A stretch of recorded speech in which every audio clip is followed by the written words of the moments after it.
So hello friends, आज हम wave optics का DPP3 को डिस्कस करने वाले हैं। तो स्ट्रेट फॉरवर्ड चलते हैं फर्स्ट क्वेश्चन की तरफ। तो इसमें एक लाइट वेव्स दी है combined eight a certain point पे कंबाइंड हो रही है लाइट। वे इलेक्ट्रिक फील्ड के दो कंपोनेंट दे रखे हैं। पहला कंपोनेंट दे रखा है ए साइन ओमेगा टी, दूसरा कंपोनेंट दे रखा है sine omega T. Phase difference यहाँ पे दे रखा है 60 डिग्री का। तो हमें पता है कि जब भी हम दो वेव्स का सुपरपोजिशन लगाते हैं तो उन्हें एक ऐसा वेक्टर मेथड से भी कर सकते हैं। यहाँ पे एक तीसरी वेव और दे रखी है जिसका फेज डिफरेंस -120 डिग्री दे रखा है। तो इन्हें सिंपली इन एम्पलीट्यूड को हम वेक्टर की तरह ट्रीट कर सकते हैं। सो पहला वेक्टर, अगर पहला वेव्स को देखेंगे तो साइन ओमेगा टी, हम ए साइन ओमेगा टी को इधर ले लेते हैं, इसे ओरिजिन पकड़ लेते हैं हम। अच्छा, इसे ओरिजिन पकड़ लेते हैं तो y2 हमें दे रखा है, एम्पलीट्यूड दे रखा है ए, इसका एम्पलीट्यूड ए है। y2 का दे रखा है, एम्पलीट्यूड ए दे रखा है, एंड फेज डिफरेंस इसका इस साइन ओमेगा टी से कितना है, 60 डिग्री। तो यहाँ पे हम दूसरे y2 को इसे ऐसे दिखा देते हैं, y1 को ऐसे दिखा देते हैं, ठीक है। एंड y3 जो हमारा दे रखा है ए साइन ओमेगा टी -120 डिग्री, इसका फेस जो डिफरेंस दे रखा है -120 डिग्री। तो -120 डिग्री की कहाँ होगा, यहाँ से क्लॉकवाइज होगा। जैसे +60 डिग्री यहाँ से एंटी क्लॉकवाइज है, -120 डिग्री यहाँ से क्लॉकवाइज होगा। सो -120 डिग्री समथिंग दिस आएगा। तो ये 120 डिग्री है एंड दिस इज 60 डिग्री। ये भी एम्पलीट्यूड ए है, इसका भी एम्पलीट्यूड ए है। तो इसे एज अ वेक्टर की तरह हम अगर ट्रीट करके ऐड करेंगे तो ये वाला वेक्टर इक्वल वेक्टर है ऑपोजिट डायरेक्शन में, तो ये कैंसिल आउट हो जाएगा। तो हमारे पास कौन सा वेक्टर बचेगा, सिर्फ ये वेक्टर बचेगा। सो अगर इसका रिजल्टेंट बोलेंगे तो कितना आएगा, ये तो इससे कैंसिल हो गया, तो बचा क्या ये। तो आंसर हमारा क्या हो जाएगा, फर्स्ट वाला। चलते हैं नेक्स्ट क्वेश्चन पे। अच्छा, हमारा नेक्स्ट क्वेश्चन बोला है कि टू सोर्सेज और waves are called coherent. Coherent कब बोलेंगे, जब दोनों वेव्स का क्या हो, वेवलेंथ सेम हो और उनका फेज डिफरेंस भी कांस्टेंट हो। कांस्टेंट फेज डिफरेंस हो, ऐसा ना हो कि फेज वेरी कर रहा है टाइम के साथ। तो फेज कैसा होना चाहिए, कांस्टेंट फेज होना चाहिए, कांस्टेंट फेज डिफरेंस होना चाहिए। नेक्स्ट क्वेश्चन पे चलते हैं।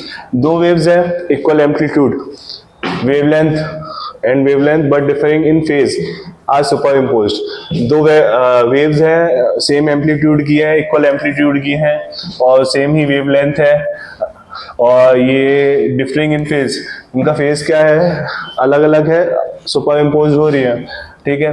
तो अगर amplitude of the resultant wave अगर हमें मैक्सिमम करना है तो फेज डिफरेंस कितना होना चाहिए, 0 होना चाहिए, ठीक है। सो बिकॉज हम कैसा इसको वेक्टर्स की तरह ट्रीट कर सकते हैं। सो वेक्टर्स में भी अगर जब हम देखते थे, सो मैक्सिमम हमारा जो फेज आता था, मैक्सिमम जो हमारा एम्पलीट्यूड आता था, मैक्सिमम या फिर रिजल्टेंट कह सकते हैं, तो मैक्सिमम रिजल्टेंट कहाँ पे आता था, 0 डिग्री पे आता था।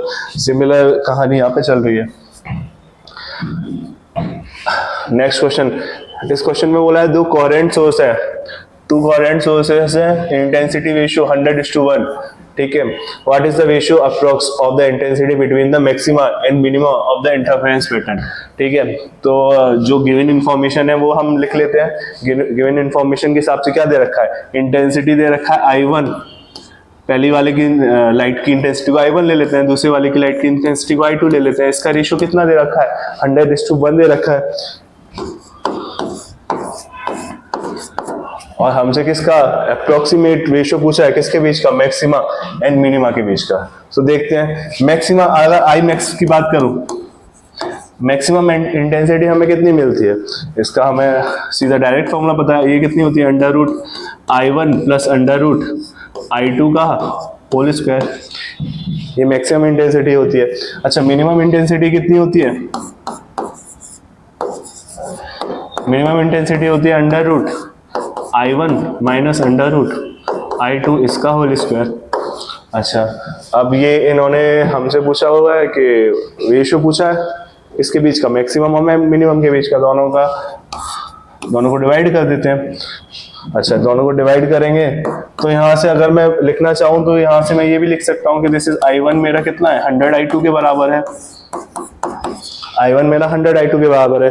जब I1 मेरा 100I2 के बराबर है तो यहाँ पे I1 की जगह हम क्या पुट कर देते हैं, 100I2, जिससे हम इस पूरे को एक सेम वेरिएबल में बना के सेम वेरिएबल को डिवीजन में काट सके।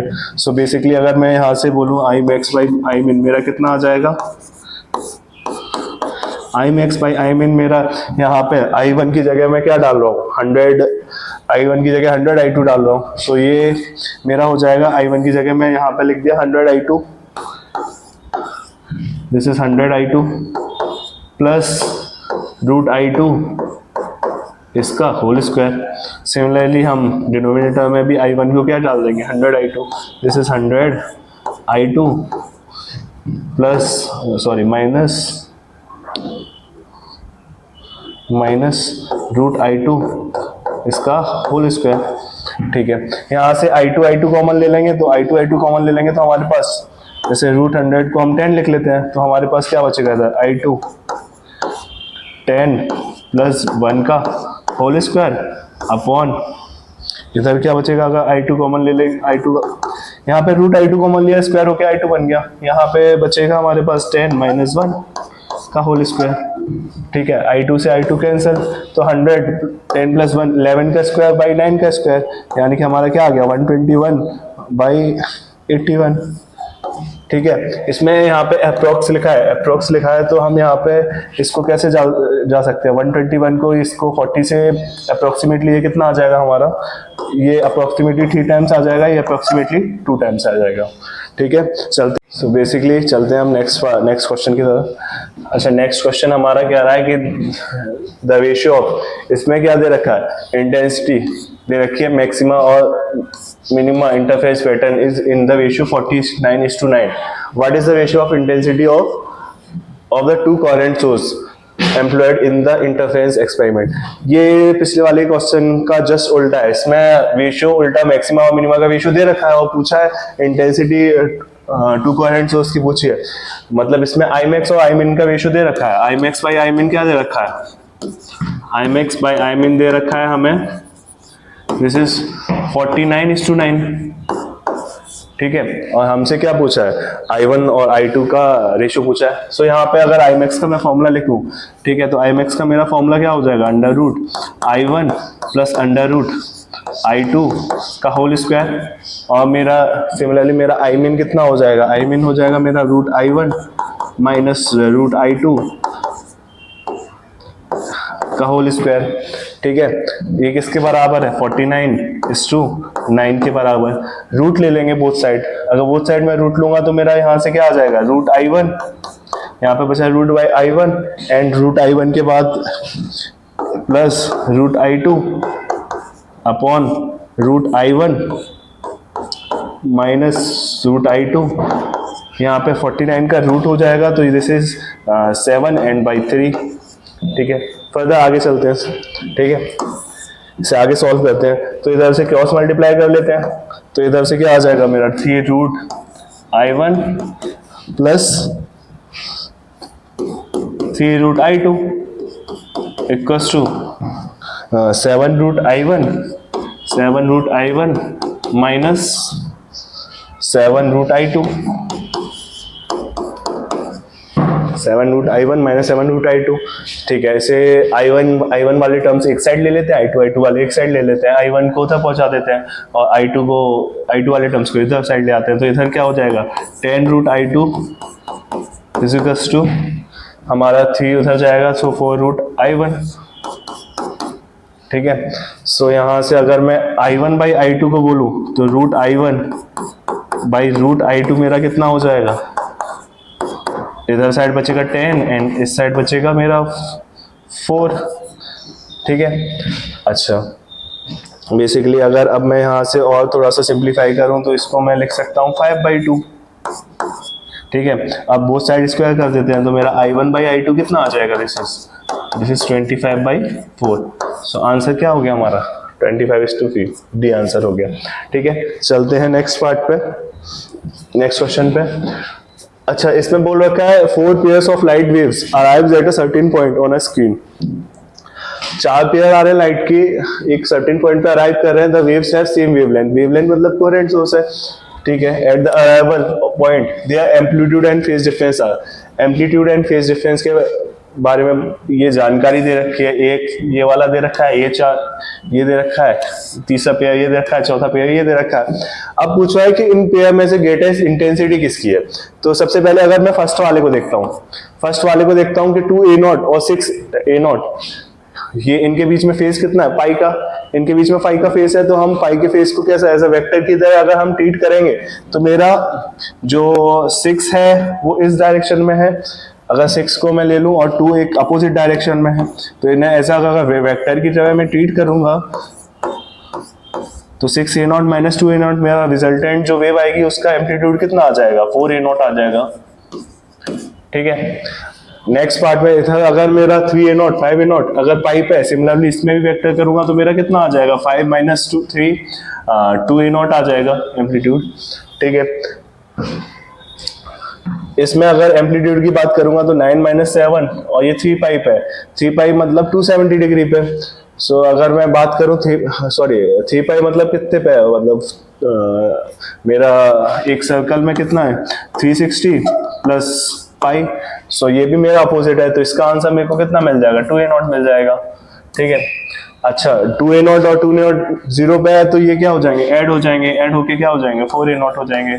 सो अगर मैं मैक्सिमम इंटेंसिटी की बात करूं तो जिसका एम्पलीट्यूड ज्यादा होगा उसकी इंटेंसिटी ज्यादा होगी। अच्छा, एम्पलीट्यूड ज्यादा किस किस का है, फर्स्ट का एम्पलीट्यूड ज्यादा है और मेरा फोर्थ का एम्पलीट्यूड ज्यादा है, तो मेरा आंसर क्या हो जाएगा, 1 and 4 आंसर हो जाएगा। नेक्स्ट पार्ट पे चलते हैं। अच्छा, अब इस क्वेश्चन में क्या दिया है, एक टू मोनोक्रोमेटिक लाइट दी है, एम्पलीट्यूड दिया है a and 2a, interfering at a point having phase difference दिया हुआ है 60 degree, intensity at that point will be proportional to, intensity मेरा क्या होता है, इंटेंसिटी होता है मेरा इक्वल्स टू a स्क्वायर या फिर a1 स्क्वायर, अगर दोनों का एम्पलीट्यूड एक दे रखा है, एक का 2a दे रखा है, तो a1 square plus a2 square plus 2 times of a1 a2 cos पाई, दोनों के बीच में फेज डिफरेंस इतना, तो a1 कितना दे रखा है मेरा, a दे रखा है, सो दिस इज a का स्क्वायर प्लस ये a2 2a दे रखा है, 2a का square plus 2 times of a and 2a, और cos 60 की वैल्यू रख देंगे, cos 60 की वैल्यू कितनी होगी, हाफ होगी, तो यहाँ पे डायरेक्ट cos 60 की वैल्यू रख देते हैं, डायरेक्ट हाफ रख देते हैं। फाई मेरा दे रखा है 60 डिग्री, तो यहाँ पे cos फाई कितना हो जाएगा, हाफ हो जाएगा। सो 2 से 2 कट गया, सो इंटेंसिटी मेरा कितना आया, a स्क्वायर, ये हो जाएगा मेरा 4a स्क्वायर एंड ये हो जाएगा मेरा, ये 2 से 2 कट गया 2a स्क्वायर, तो टोटल इंटेंसिटी इज कितना आ गया, 7a स्क्वायर। तो I is directly proportional to 7 square, C part हो गया करेक्ट। नेक्स्ट क्वेश्चन पे चलते हैं। एक रे ऑफ लाइट दे रखी है of incident I on a parallel glass slab, यहाँ पे इंसिडेंट कर रही है एक लाइट वेव, ठीक है, as shown in figure, it undergoes the reflection and refraction at each reflection 25% of incident energy is reflected, यहाँ से 25% क्या हो जा रही है, रिफ्लेक्ट कर जा रही है, बिची हुई 75% कहाँ जा रही है, रिफ्लेक्ट कर जा रही होगी 75%। ठीक है, under reflection the ratio of i max oblique i min, i max और आई मिनिमम का रेशियो बताना है। ठीक है, सो अगर मैं I1 और I2 कैलकुलेट करूं, एक लाइट तो मुझे यहां से मिलेगी, ठीक है, एक लाइट मुझे यहां से मिलेगी। अच्छा, अगर मैं एनर्जी की बात करूं तो एनर्जी डायरेक्टली प्रोपोर्शनल होती है इंटेंसिटी के, सो ये एनर्जी की बात कर रहा है, हम डायरेक्ट इंटेंसिटी के टर्म्स में भी बात कर सकते हैं। तो अगर मैं I1 की बात करूं, ठीक है, जो इंसिडेंट लाइट आ रही है उसको मैं I ले रहा हूं, तो अगर I1 की बात करूं तो दिस इज कितना होगा, 25% ऑफ I, सो मैं डायरेक्टली यहां से 0.25 ऑफ I लिख सकता हूं। ठीक है, अगर जब मैं I2 की बात करूं तो I2 को मैं कैसे लिख सकता हूं, ये 25% क्या कर रही है, 25% रिफ्लेक्ट हो रही है और 75% क्या हो रही है, रिफ्रैक्शन हो रहा है, तो 0.75 I, ये जो लाइट है ये I का 75% है। अच्छा, ये 75% में भी फर्दर इसमें भी 75% रिफ्लेक्ट हो रही होगी, 25% रिफ्लेक्ट हो रही होगी, हमें किससे मतलब है, रिफ्लेक्शन वाले से मतलब है, तो ये कितना है 25%, तो इस पूरे का 25% 0.25 हो जाएगा। ठीक है, अब इस पे भी इस पे अगर बात करें, इस पे भी क्या हो रहा होगा, 25% रिफ्लेक्ट हो रही होगी, 75% क्या हो रही होगी, रिफ्लेक्ट हो रही होगी। ठीक है। 25% क्या हो रही होगी, रिफ्लेक्ट हो रही होगी, और 75% क्या हो रही होगी, रिफ्लेक्ट हो रही होगी। 25% रिफ्लेक्ट हो रही होगी, 75% रिफ्लेक्ट हो रही होगी। सो यहाँ से हमें कौन सी लाइट से मतलब है, इस लाइट से मतलब है जो हमारी इमर्ज हो रही है लाइट, तो वो कितना है 75%, तो 0.75 रख लो इसे। ठीक है, इसको सिंप्लीफाई करने के लिए अब मैं I1 को अगर 0.25 आई है तो इसे I/4 बोल देता हूँ। ठीक है, और मैं I2 को क्या बोल दूंगा, इसे 3/4 बोल सकता हूँ, 0.75 को इंटू 0.25 को 1/4 बोल सकते हैं, एंड 0.75 को 3/4 बोल सकते हैं, और 5 बोल सकते हैं I2 को। ठीक है, अब I max by I min का रेशियो बताना है, तो सिंपली फॉर्मूला लगा देते हैं I max by I min का। सो मेरा I max कितना होगा, यहाँ से मेरा I max मुझे पता है, मेरा I max कितना होता है, root of I1 plus root of I2 का whole square upon root of I1 minus root of I2 का होल स्क्वायर। ठीक है, यहाँ पे बस वैल्यूज पुट करनी है, वैल्यूज पुट करनी है और हमारा आंसर आ जाएगा। अच्छा, I1 को कितना पुट कर सकते हैं, I1 को मेरे को I/4 करना है, सो दिस इज I/4 का रूट I/4 कर सकते हैं। इसको फर्दर कितना लिख सकते हैं, यहाँ पे देख लेते हैं, इसको ऐसे लिख सकते हैं I1 को रूट ऑफ I/4 प्लस इसको फर्दर रूट ऑफ 3I/4, 3 3 जा इसे 9/4 16 64 I लिख सकते हैं। ठीक है, रूट ऑफ 9/64 I। सिमिलरली नीचे अगर लिखना चाहो root of I/4 minus root of 9/64 I। इसे जब फर्दर सॉल्व करेंगे तो हमें आंसर कितना मिल जाएगा, हमें आंसर मिल जाएगा 49:1। आंसर क्या आ जाएगा, 49:1। ठीक है, चलते हैं नेक्स्ट क्वेश्चन पे। अच्छा, नेक्स्ट क्वेश्चन हमारा बोल रहा है कि एक यंग डबल स्लिट एक्सपेरिमेंट है, phase difference between two waves intersecting at a point is 5। Phase difference दे रखा है 5, intensity at a point can be expressed by the expression. अच्छा, ये थोड़ा सा इन्होंने कांस्टेंट को अलग करके बस एक्सप्रेशन दे दिया है, तो हमें इंटेंसिटी का एक्सप्रेशन पता है। इंटेंसिटी का एक्सप्रेशन क्या होता है, A² plus A1² plus A2² plus 2A1 A2 cos 5, यही होता है। ठीक है, अच्छा इनमें A1 A2 को इसको एक टर्म से A से डिनोट कर दिया है, तो इसको मैं अगर A से डिनोट करूंगा, A लिख लेंगे। वेरिएबल क्या है, मेरा 5 है, और इस 2A1 A2 को अगर मैं बोलूँ यहाँ पे कि मैं A1 को कंसीडर कर रहा हूँ, this is A1² plus A2², और अगर B को मैं बोल दूँ तो B को मैं बोल रहा हूँ 2A1 A2। तो यहाँ से मैं क्या लिख सकता हूँ, this is A plus B cos 5। तो मेरा इस तरह से रिप्रेजेंट भी कर सकता हूँ। इसमें A क्या है, A मेरा A1² प्लस A2² है, और B क्या है मेरा 2A1 A2 है। नेक्स्ट क्वेश्चन पे चलते हैं। अच्छा, among the two interfering monochromatic sources A and B, A is ahead of B। A बोल रहा है A B से आगे है by a phase of 66 degree. ठीक है, it is observation to be taken from the point P। Point P से observation दिया, तो PB माइनस PA इज λ/4। ठीक है, तो मैं बोल रहा हूँ कि यहाँ पे कोई पॉइंट P है, यहाँ से हम देख रहे हैं, तो PB हमारा PA और PB में पार्ट डिफरेंस कितना है, इस पॉइंट को A ले रहा हूँ, इस पॉइंट को क्या ले रहे हैं, B ले रहा हूँ। इन दोनों के बीच में अगर मैं बोलूँ तो ये पार्ट डिफरेंस कितने का है, दिस इज λ/4 का है। Okay, then the phase difference between the waves A and B। अच्छा, एक और 60, ये B का ये बोल रखा है कि ये 66 A इससे 66 फेज अहेड भी है। ठीक है, अगर मैं इसका इनिशियली फेज 5 बोलता हूँ, तो अगर A है तो A अहेड है, तो कितना अहेड है, तो इसे इसका फेज मैं बोलूँगा 5i, टोटल फेज 5i से 66 बोल सकते हैं। ठीक है, तो ये कितना है 66 डिग्री अहेड है। ओके, और ये हमें पाथ डिफरेंस दे रखा है λ/4। तो पहले इस पाथ डिफरेंस को हम फेज डिफरेंस में कन्वर्ट कर लेते हैं। पाथ डिफरेंस को फेज डिफरेंस में कैसे कन्वर्ट करेंगे? डेल्टा फाई मेरा क्या हो जाएगा? सो डेल्टा फाई मेरा हो जाएगा तुम्हारा 2 pi by lambda into path difference. ठीक है, देगा 2 pi lambda by lambda into path difference दे रखा है λ/4 का।